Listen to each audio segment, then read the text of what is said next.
Nous allons parler accompagnement des aidants et prévention de la perte d'autonomie avec Christine Lamidel, qui est la fondatrice et directrice générale de Tilia. Bonjour Christine. Bonjour Frédéric. Peut-être vous présenter si vous souhaitez, puis présenter Tilia. Donc, je suis Christine Lamidel, je suis collaboratrice du groupe BNP Paribas.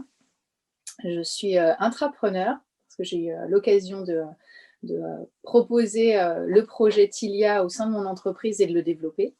Mais je suis également aussi maman de 3 enfants et donc je suis aidante parce que un de mes fils est dyslexique et puis j'ai été aidante auprès de ma grand-mère sur sa fin de vie. Ce qui fait que j'ai été exposée à ces problématiques que vivent les aidants aujourd'hui et donc mener de front vie professionnelle, activité professionnelle, mon rôle d'aidant et puis vie personnelle. Voilà. Question qui me vient, quand vous avez proposé Tilia au groupe BNP Paribas, l'idée a été reçue comment? Écoutez, aujourd'hui, c'est vrai que BNP Paribas est un groupe très engagé qui est un acteur auprès de ses clients à tous les moments de leur vie et très engagé sur des projets à impact sociaux, environnementaux. Et c'est vrai que l'idée de pouvoir encourager ce type d'initiative a été très bien reçue. C'est un peu au travers justement de ce programme d'intrapreneuriat qui est porteur d'innovation qui m'a permis en fait de développer le service. Et alors, question suivante que j'ai, c'est pourquoi est-ce qu'une banque comme BNP Paribas s'intéresse à ce sujet? Je vous le disais, aujourd'hui on accompagne les clients à finalement toutes les étapes de leur vie. On est très en veille sur justement les problématiques sociétales, l'évolution de la société. Et donc, le vieillissement de la population, l'allongement de la vie fait que c'est un enjeu crucial. Aujourd'hui, nos collaborateurs, nos clients vieillissent.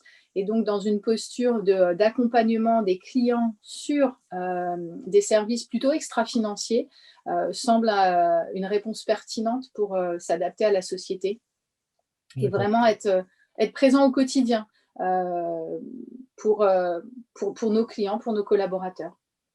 Alors, justement, est-ce que vous pouvez nous présenter Tilia?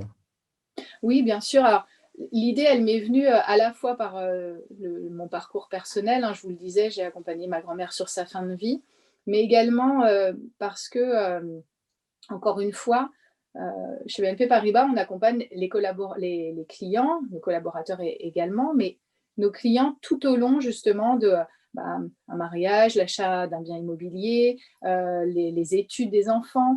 Et donc sur le bien vieillir, c'est vrai qu'il manquait encore probablement des services pour faciliter le maintien à domicile.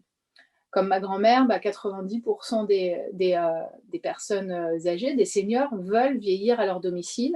C'est vrai que j'ai vu à quel point c'était compliqué de pouvoir, c'était un peu l'hôpital à la maison finalement pour ma grand-mère, faire venir un lit médicalisé, un fauteuil roulant, adapter le domicile. Et c'est vrai que toutes ces problématiques m'ont servi pour proposer Tilia à BNP Paribas et de pouvoir également mettre en exergue vraiment le rôle des aidants. C'est-à-dire que, comme moi, d'autres collaborateurs vivaient la même chose et étaient confrontés à justement cette difficulté de dire quand je suis aidant, par quoi je commence, à qui je m'adresse, c'est quoi mon point d'entrée.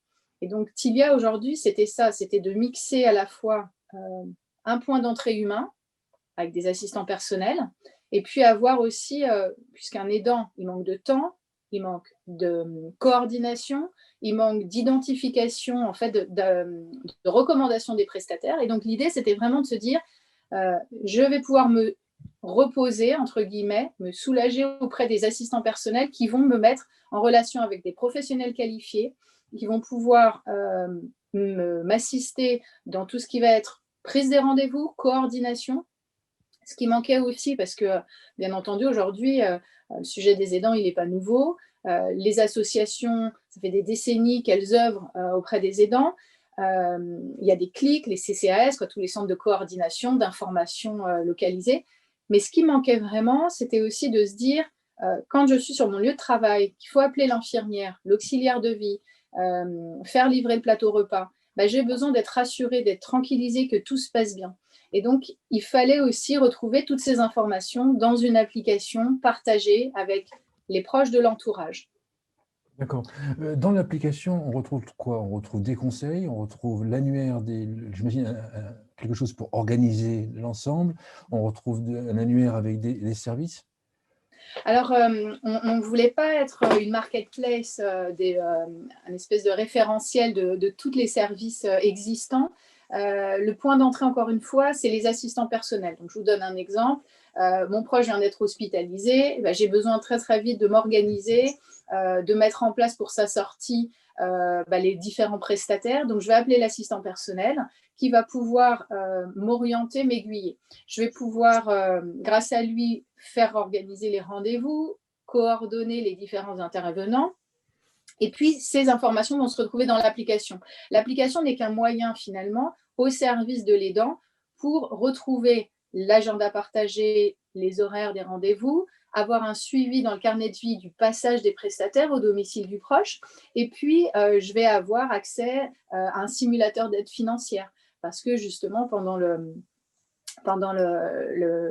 premier confinement, ce qu'on s'est aperçu, c'est qu'il y avait des forts besoins en termes de budget, de finances, pour assister son proche, parce qu'il y a un reste à charge non négligeable aujourd'hui. Les aidants, à 70%, ont 150 € minimum de reste à charge pour prendre soin de leurs proches. Et donc, on a intégré un simulateur d'aide financière pour identifier celles auxquelles je suis éligible. Et puis, je vais retrouver effectivement des rubriques de conseils avec des fiches pratiques, un glossaire, un guide des aidants.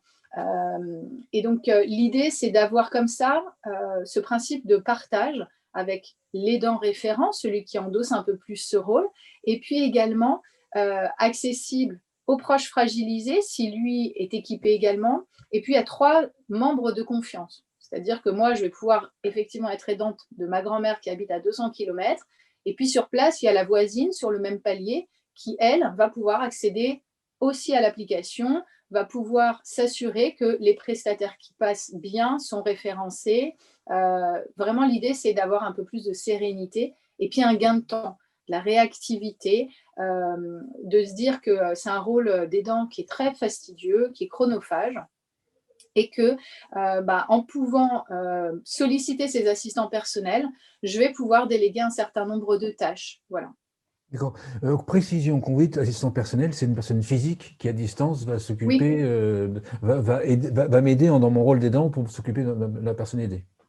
tout à fait. On a, depuis l'année dernière, également fait un partenariat avec Responsage qui rajoute la brique de conseillers sociaux.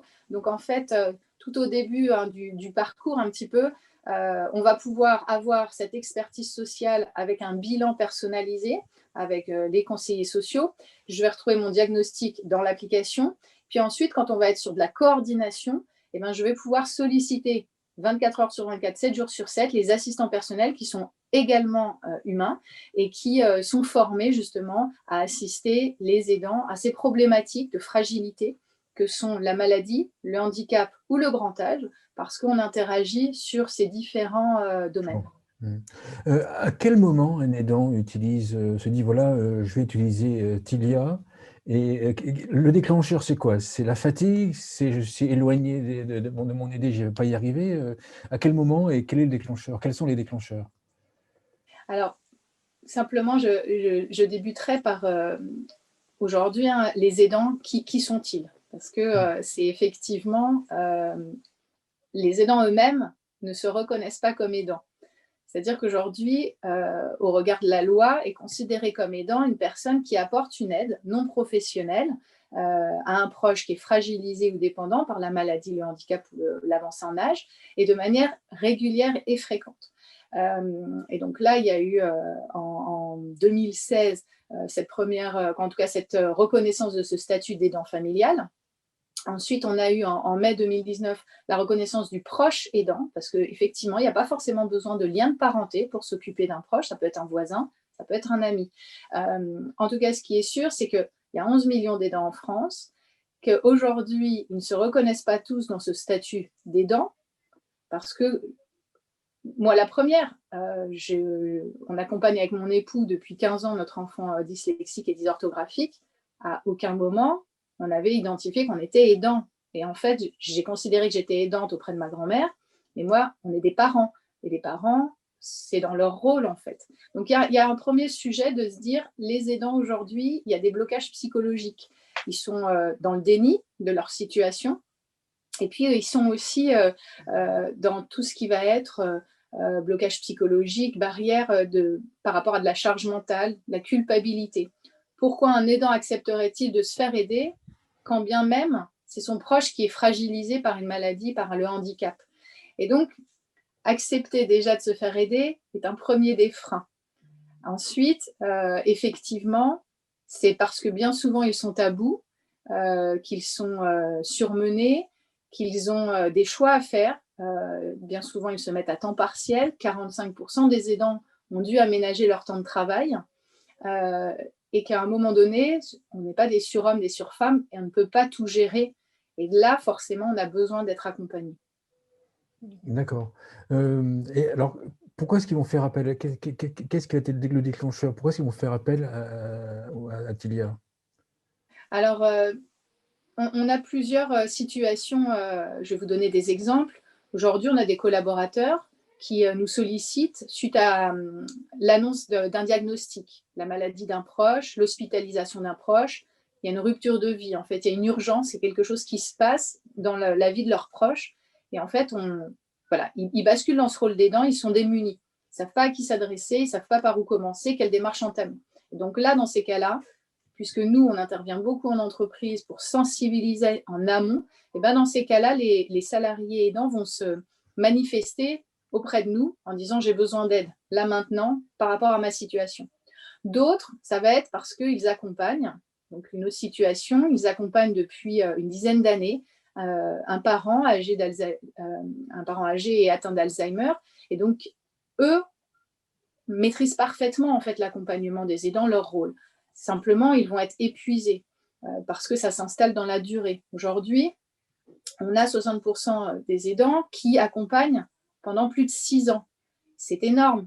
Ça veut dire que c'est un sujet qui n'est pas ponctuel. On ne peut pas se dire, voilà, je vais être dans une situation comme ça d'accompagnement d'aidants pendant quelques mois et puis ça ira mieux. Donc, je prends un peu sur moi et puis on va s'organiser. Sauf qu'aujourd'hui, ce n'est pas le cas. Puis, ça représente entre 15 et 20 heures d'aide par semaine. Donc, c'est la fatigue, c'est reconnaître qu'à un moment donné, un aidant, il s'épuise, il ne va plus être forcément aussi performant à son travail, et donc il va être en danger, et donc là, il accepte d'être aidé. D'accord. Parmi les solutions qui sont proposées par Tilia, lesquelles sont les plus demandées?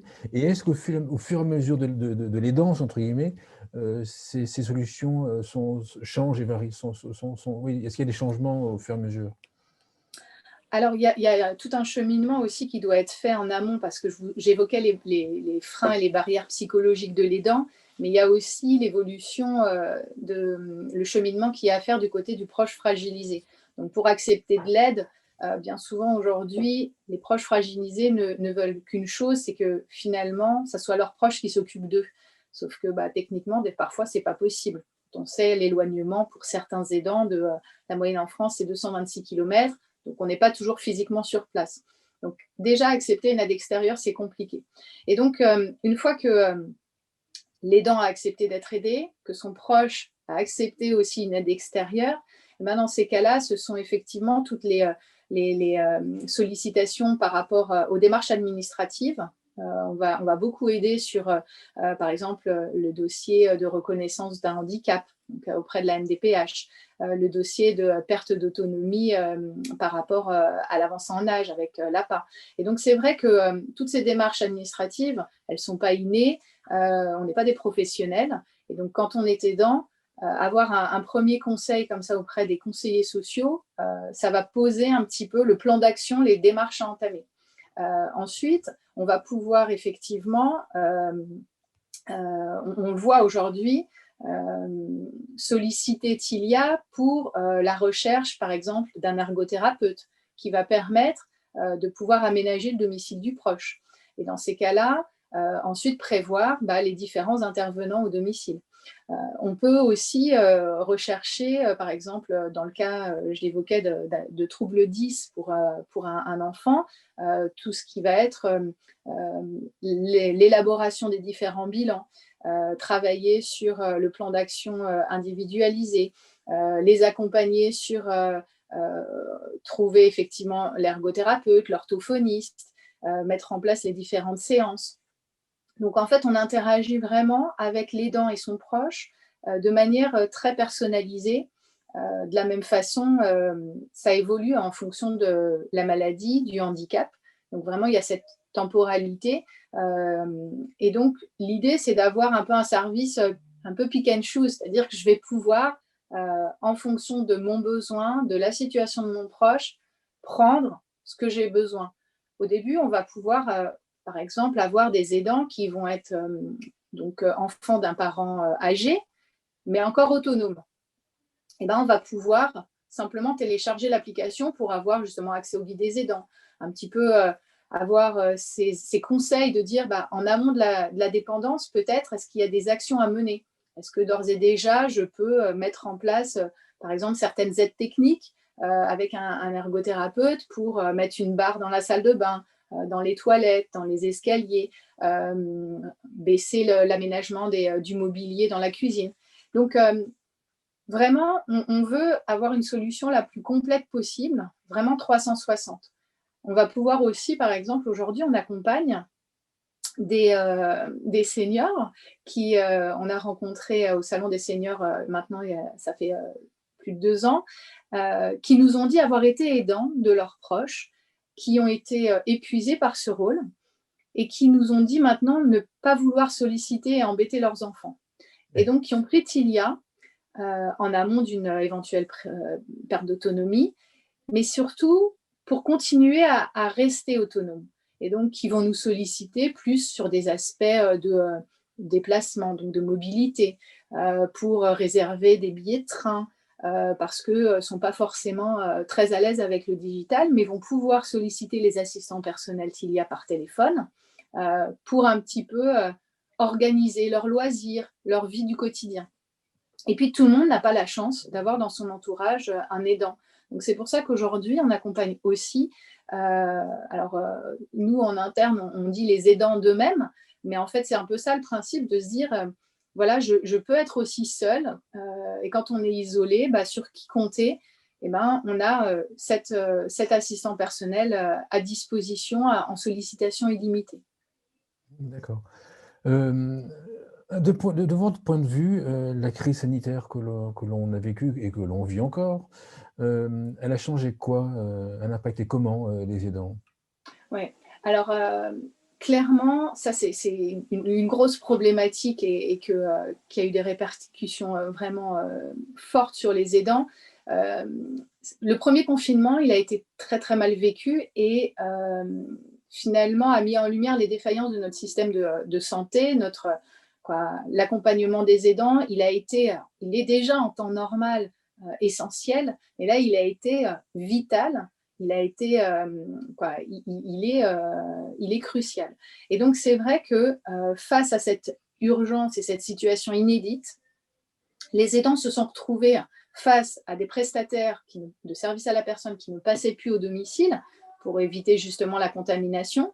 On a eu ensuite des établissements de répit qui n'ouvraient plus, donc des accueils de jour. Certains hôpitaux qui, pour libérer des lits, finalement, ont renvoyé à leur domicile des proches fragilisés. Les aidants se sont vus cohabiter de manière brusque avec leurs proches, tout en ayant du coup à continuer leur activité professionnelle. Donc ça a été extrêmement compliqué dans des logements qui n'étaient pas forcément adaptés, des aidants qui se sont retrouvés à devoir faire des actions de professionnels auxquels ils ne sont pas préparés, devoir faire la toilette d'un proche, des soins médicaux. Donc il y a eu un vrai stress. Aujourd'hui, on sait, parce qu'il y a eu plusieurs études, c'est que 60% des aidants se sont sentis vraiment dépassés pendant la première phase de confinement. 71% ont vraiment éprouvé un sentiment d'isolement et ont été sentis démunis. Et donc, nous, chez Tilia, pendant ce premier confinement, il y a eu vraiment un surcroît d'activité, à peu près 30%. Et notre rôle a été essentiellement d'abord de rassurer, d'orienter les aidants pour pallier l'absence justement du passage des prestataires, des auxiliaires de vie, des infirmières. Et puis, très très vite, de pouvoir les aider à organiser la suite, à retrouver des prestataires, des professionnels qui exerçaient encore, et vraiment de pouvoir continuer de proposer un niveau de vie acceptable, une qualité de vie acceptable pour leurs proches. De nombreux aidants ont eu, par exemple, en tant que parents, on avait déjà l'école à la maison pendant ces 3 mois de confinement, mais des parents d'enfants autistes avec des troubles, des handicaps lourds, ont eu une rupture de vie dans leur rituel, et donc se sont retrouvés vraiment en situation très délicate, confrontés parfois à de la violence, à des situations très, très, très complexes à gérer, vraiment et les aidants se sont trouvés en détresse. Et quand aujourd'hui, on nous dit, mais avec le télétravail, c'est une solution parce que je suis au domicile avec mon proche, non, c'est tout l'inverse. Le télétravail n'est pas la panacée, c'est que pour un aidant, il a vraiment besoin de pouvoir avoir cette soupape un peu de décompression, de pouvoir se rendre sur son lieu de travail, d'échanger, d'être dans un autre milieu que son domicile, d'avoir un lien social est primordial. Et ça, justement, cette rupture, elle a été encore plus violente parce que voilà, ça a accumulé tous ces aspects. Donc, un contexte extrêmement douloureux, difficile, une projection des aidants dans un rôle encore plus compliqué à gérer. Est-ce que la situation actuelle s'est améliorée, ne serait-ce que parce qu'en fait, ils ont l'expérience, ils ont vécu? Alors, je crois que c'est effectivement tout le monde a participé. Je vois tout ce qui a été fait avec les partenaires, les services à la personne se sont très très vite mis en ordre de marche, et ça a été très ça a été visible très très rapidement. Je veux dire, même entre voisins, il y a eu un élan de solidarité, et c'est vrai que les aidants ont vu la différence. Je pense que les gens se sont aussi habitués et donc ont pris leurs dispositions. C'est vrai qu'aujourd'hui, c'est plutôt la durée qui fait que tout le monde est épuisé. Je veux dire, aidant ou non aidant finalement. Mais en tout cas, tout l'écosystème a réagi pour faire en sorte que les soins soient toujours assurés, trouver des solutions, voilà, un petit peu pour pallier à ça. Autre question, comment est-ce qu'on accompagne des personnes âgées, des seniors qui ne sont pas encore en perte d'autonomie? Alors, ça, c'est essentiel, selon moi, justement être dans une démarche d'anticipation de la perte d'autonomie, de prévoyance. C'est-à-dire que l'idée initiale de Tilia, c'était de se dire, on va agir sur le bien vivre et le bien vieillir, sur la facilitation du maintien à domicile. Sauf que, il y a 4 ans, quand j'ai imaginé Tilia, les seniors qu'on interrogeait ne voulaient pas être stigmatisés, ne voulaient pas un service qui leur soit dédié et qu'on leur impose quoi que ce soit. Et donc, c'est pour ça qu'on a pivoté sur les aidants, parce qu'en fin de compte, c'est les aidants qui avaient besoin d'aide pour faciliter le maintien à domicile. Aujourd'hui, il y a un revirement, c'est-à-dire qu'on voit, puisqu'on accompagne des clients de BNP Paribas, il y a de plus en plus de sollicitations de seniors, plus ou moins âgés, hein. J'évoquais ceux qui ont à peu près 70 ans, qui ont été aidants, qui ont pris la décision de nous solliciter pour plutôt des aspects un peu loisirs, un peu du quotidien. En revanche, on a de plus en plus de sollicitations de seniors de 85 ans qui sont seuls, je vous le disais, hein, qui n'ont pas d'entourage. et qui se disent que c'est aussi un moyen de les mettre en relation avec des professionnels de confiance. Parce qu'aujourd'hui, nous, on travaille avec un écosystème de partenaires qui interagissent sur tout le scope, donc que ce soit les services à la personne, la téléassistance, des ergothérapeutes, des infirmiers, en tout cas, pour vraiment avoir, encore une fois, le plus large prisme. Et donc, ça, c'est rassurant de dire que nous, les partenaires en plus avec lesquels nous travaillons, ce n'est pas des accords financiers, hein, on les recommande parce qu'ils ont signé une charte qualité et que ce sont des acteurs de confiance. Et donc, en revanche, on peut aussi recommander des prestataires avec lesquels d'autres familles travaillent. Donc, ça, c'est, je pense, une valeur essentielle, vraiment une valeur ajoutée que propose Tilia. Après, le côté pour les seniors applicatifs, il ne vient pas tout de suite, en fait. Et c'est vrai que ce qui est par contre intéressant, c'est par la suite, quand on bascule dans la dépendance, de se dire que bah, toute ma famille va pouvoir avoir accès finalement à cette application et avoir le même niveau d'information. Bien souvent, dans une famille, eh ben, on a effectivement l'aidant référent qui endosse un peu plus le rôle, mais les autres membres de la fratrie ou de la famille ont également besoin d'avoir ce même niveau d'information, de transparence. Et puis, ont besoin aussi d'être tranquillisés sur le bien-être de leurs proches. Et donc, ça, c'est aussi essentiel. Et enfin, je pense qu'aujourd'hui, en tout cas des retours que nous avons avec nos clients, c'est que les seniors, parfois, ils ont tendance effectivement, pour certains, à minorer justement leur perte d'autonomie, à ne pas avoir envie d'avoir recours à un prestataire extérieur. Et en fait, ils ont envie de maîtriser, d'être finalement acteurs de leur bien vieillir. Et donc, c'est pour ça que de plus en plus nous sollicitent pour les aider. Voilà. Et ce n'est pas l'idée de faire forcément à leur place, mais simplement de les accompagner également. Voilà. Enfin, dernière question, quel conseil vous donneriez pour se lancer sur ce secteur? Alors, c'est vrai que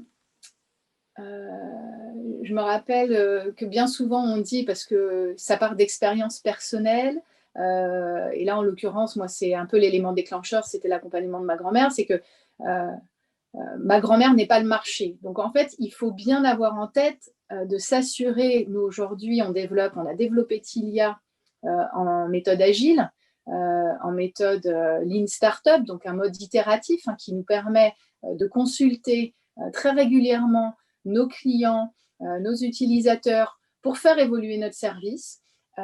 Et donc dans ces cas-là, on développe vraiment des spécificités, des fonctionnalités qui répondent à leurs besoins. Et donc là, vraiment, je pense que le premier conseil, c'est s'assurer d'avoir bien identifié les besoins, que ce soit des besoins et sa cible. Et de pas considérer qu'effectivement ma grand-mère n'est pas le marché, et donc du coup que c'est pas parce que j'ai rencontré moi une problématique non résolue à l'époque que finalement je vais intéresser finalement toutes les personnes âgées ou tous les aidants. Donc bien connaître également en deuxième point sa cible, et puis être à l'écoute beaucoup de ses utilisateurs, de ses clients, pour tester et expérimenter.